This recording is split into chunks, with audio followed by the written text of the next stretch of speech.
Have you ever thought, is history always true? Or on what does it depend on?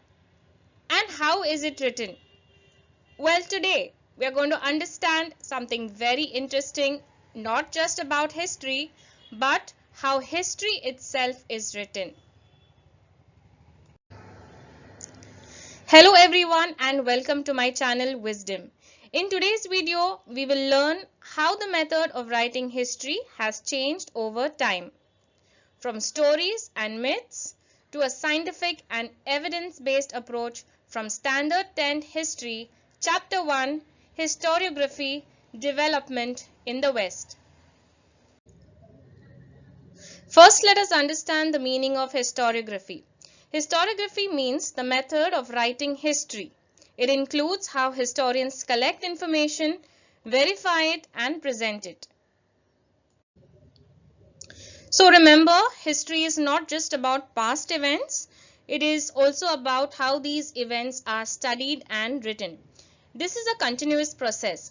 Now, history is a science that studies past events. It is different from other sciences such as physical and natural sciences. Like in other sciences, they follow a laboratory method of experiments and observations, which is followed by they verify the facts of the knowledge that is available to them. But history as a science, it is not possible to use the method of laboratory experiments and observations because we were not present there in that historical time and space. The historical events cannot be recreated. It is not possible to formulate laws that remain true irrespective of the time and space. We need an expert who knows the language and script of a historical document in order to read it and understand its meaning. Also, the experts can examine the authenticity of the document by using criteria such as the lettering style, author's style of writing, manufacturing date and type of paper, stamps of authority, etc. Such a document is further scrutinized by a historian with the help of relevant historical references. A historian will follow various disciplines that are useful in historical research. For example, archaeology, archival science, manuscriptology, epigraphy, that is the study of inscriptions, analysis of lettering style, linguistics, numismatics, that is the study of coins, and genealogy, which is the study of lineage. The interpretation of historical events by the historian often depends on the conceptual framework adopted by him. So, his style of writing is determined by that conceptual framework. Now, let me tell you that historiography was not prevalent in the ancient societies. Ancient communities all over the world used various means like cave paintings, storytelling, singing songs and ballads, etc. for this purpose. So now these traditional methods are looked upon as the sources of history in the modern historiography. These are the four characteristics of modern historiography. First is the scientific method. This method is based on scientific principles. It begins with the formation of relevant questions that are asked in a logical order. The second is anthropocentric questions. These questions are anthropocentric, meaning they focus on the deeds of members of ancient human societies during a specific period. It does not look for any interrelation between the divine and human deeds. The third is reliable evidence. Answers to these questions are supported by reliable historical evidence, ensuring the narrative is based on facts rather than imagination.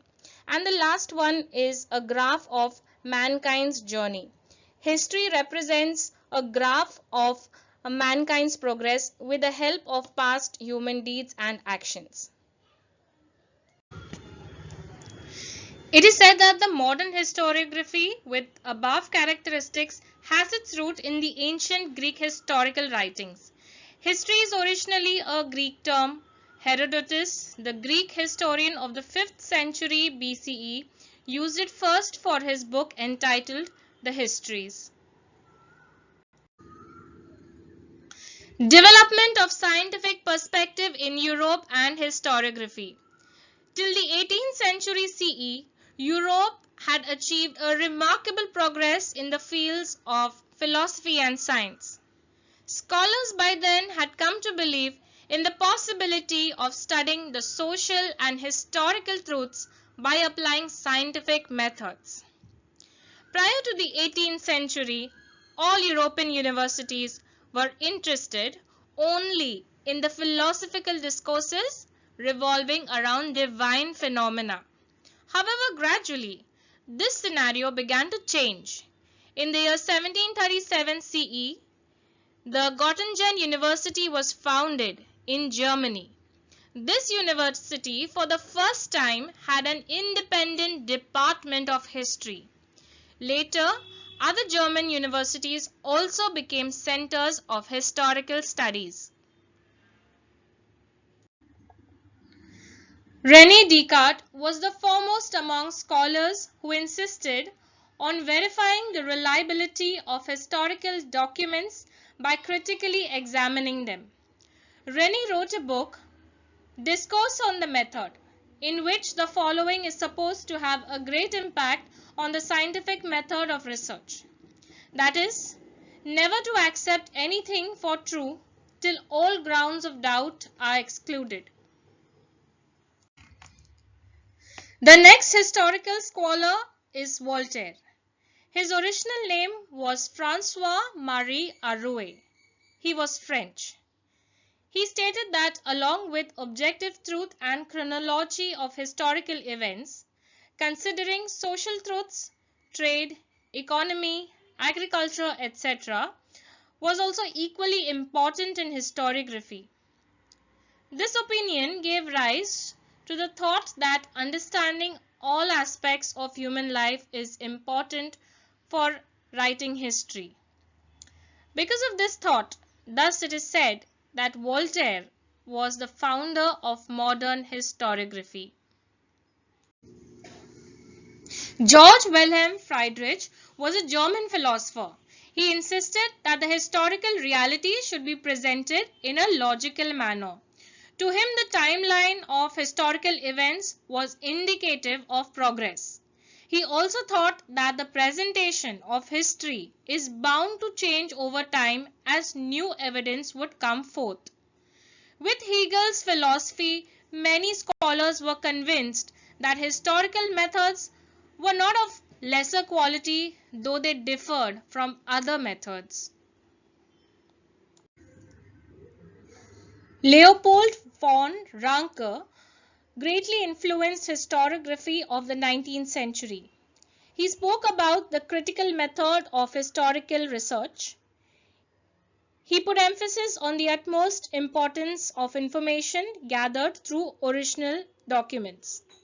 He also stated that all types of documents associated with a historical event need to be examined with greatest care.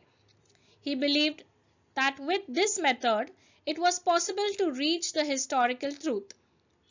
He criticized imaginative narration of historiography. According to Karl Marx, history was not about abstract ideas. It was about living people. Human history is the history of class struggle, as the class that owns the means of production economically exploits the rest of the classes. At the onset of the 20th century, a new school of historiography arose in France, which is known as Annales School. Annales School gave a new direction in history writing. It was recognized now that history is not only about the political events, kings, great leaders, and accordingly politics, diplomacy, and wars, but also about the climate, local people, agriculture, trade, technology, means of communication, social divisions, and their collective psychology, etc., in the historical times. Feminist historiography means the restructuring of the history from the perspective of women. The writings of Simone de Beauvoir helped in establishing the fundamentals of feminism. She was French. The feminist historiography emphasized not only on the inclusion of women in history, but also on the rethinking of the male-dominated perspective of history. It drove historical research to focus in depth on various aspects of women's life, such as their employment, their role in trade union, institutions working for their cause, their family life, etc. In the historical writings after 1990, women were portrayed as an independent social class. The French historian of the 20th century, Michel Foucault, brought forth a new concept in historiography.